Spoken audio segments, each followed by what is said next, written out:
Today, Oracle Red Bull Racing announced the departure of sporting director Jonathan Wheatley as he heads to a new challenge, taking up the role of team principal with the Audi F1 project. Team principal and CEO Christian Horner said, "It has been a long and successful relationship with Jonathan, over 18 years.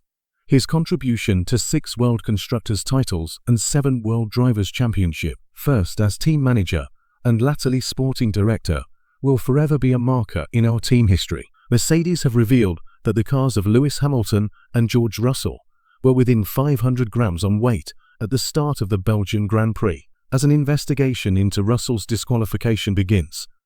Russell thought he had collected his 3rd F1 victory in Sunday's Belgian Grand Prix, narrowly pipping Mercedes teammate Lewis Hamilton to the checkered flag. Mercedes says the upgraded floor that it abandoned in Belgium last week will likely return after the Formula One's summer break at Zandvoort. The German manufacturer introduced its updated floor as part of its push to lift the performance of its W15 car. However, after a tricky opening day of practice at Spa-Francorchamps, where the team was left confused about its lack of pace, it reverted to its previous floor specification for the remainder of the F1 weekend. Having had a good hit rate so far this season with upgrades it has brought to the car, doing what was expected. The decision to ditch its new floor prompted fears that it could have hit a point of trouble. The FIA has moved to clear up confusion created by 2 incidents at the Chinese Grand Prix in a revised version of F1 sporting regulations. At the time, Article 39.6, the regulation around stopping on track during qualifying, read, "Any driver whose car stops on the track during the qualifying session or the sprint qualifying will not be permitted to take any further part in that session." And the revision reads, "If any of the penalties above are imposed upon a driver, and that driver is unable to serve the penalty due to being unclassified in the sprint session, or the race in the case of A or B, or due to retirement from the sprint session, or the race in the case of C or D, the stewards may impose a grid place penalty on the driver at their next race." McLaren team principal Andrea Stella says the team will help Lando Norris weed out costly mistakes after his 2nd slow start in a row at Spa. Norris dropped from 4th to 7th at the start of Sunday's Belgian Grand Prix by running wide out of Turn 1, and, with overtaking extremely difficult, Norris never managed to recover from dropping into traffic, finishing 6th in the wake of Red Bull's Max Verstappen. Stella said, "I've given away a lot of points over the last 3-4 races just because of stupid stuff, mistakes and bad starts. Turn 1 now for Lando, for instance, it looks like there are statistically some opportunities that tend to happen in the early stages of the race, so we need to check whether this is early stages of the race for a reason, or it's just random."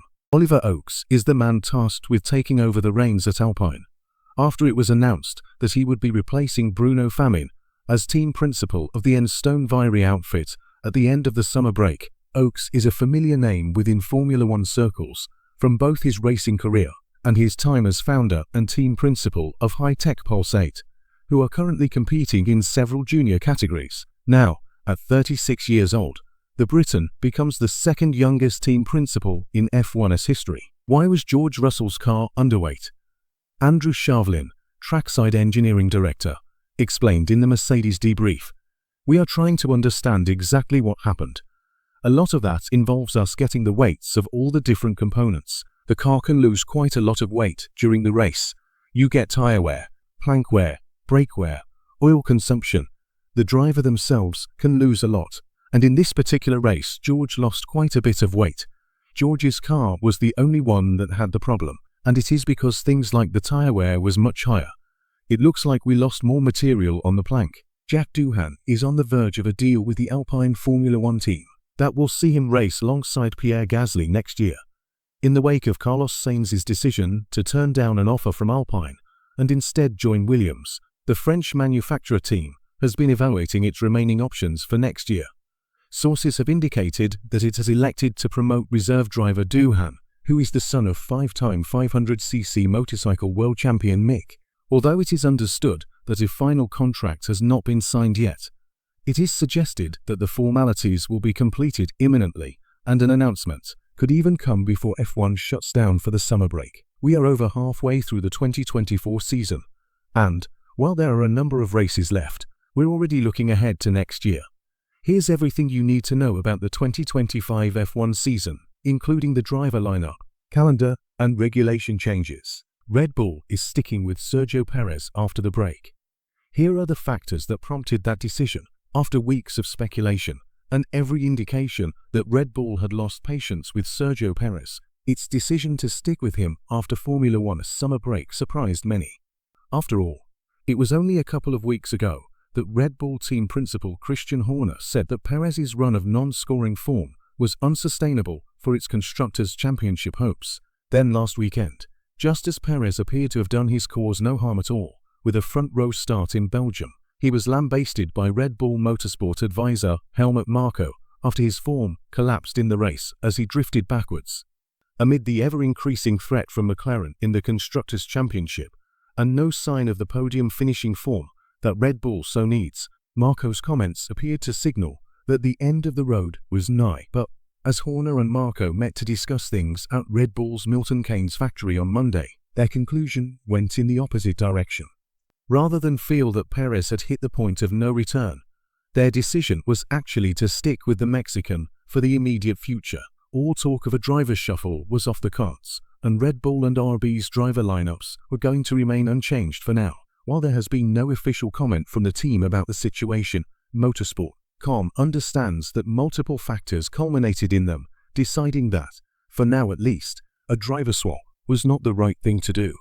Better support, as well as the lack of driver replacement options. As Red Bull dug into exploring just why things have not gone well for Perez in recent races, there was a growing feeling that perhaps all the blame should not be placed on the Mexican's shoulders. Sure, mistakes like he made in Silverstone and Hungary in Q1 when he crashed out were all of his own doing, but equally, there are other factors that have emerged that left Red Bull feeling that perhaps it should have done more to help give Perez a better shot at delivering. It is understood that one of the outcomes of the discussions between Horner and Marko was that if Red Bull could find ways to give Perez more of what he needed from his car, then that was a better route to delivering results than throwing someone new in. Horner's tone in particular was notable on Sunday in Belgium, when he suggested that what was needed was more support for Perez, rather than pulling the rug from beneath his feet. Better tracks. Another factor that came into play was the way the calendar shapes up after the summer break, which again shifted things in Perez's favor. It is understood that, as part of Horner's address to the team factory on Monday about Perez staying, he made reference to the fact that upcoming races are those he has excelled at in the past, so they offer a good opportunity to see if changes made around him have an impact. The next run of races are those where last year he produced some of his best results. There is Italia second last season, and Baku, while he also had a fourth-place finish in Zandvoort. Throwing someone else in at tricky venues like the next batch of Grand Prix would be far from ideal. The need to deliver. What it all means is that Perez has brought himself some more time to prove that he can deliver what is needed to see out his contract, but make no bones about the fact that, despite believing that he can give Perez the support he needs to turn things around, Red Bull is not ignoring the Constructors' Championship threat. On current trajectory, based on how quickly McLaren is closing the gap to Red Bull, the Woking-based team could be in front by the time F1 leaves the Singapore Grand Prix. So that weekend, with a mini break that follows before the triple header of US/Mexico and Brazil, will almost certainly mark another key point for Red Bull to take stock again about where things stack up. If Perez has shown the uplift that Red Bull hopes it can help him make, then there is little reason to believe that he will not see out the season and roll on into 2025.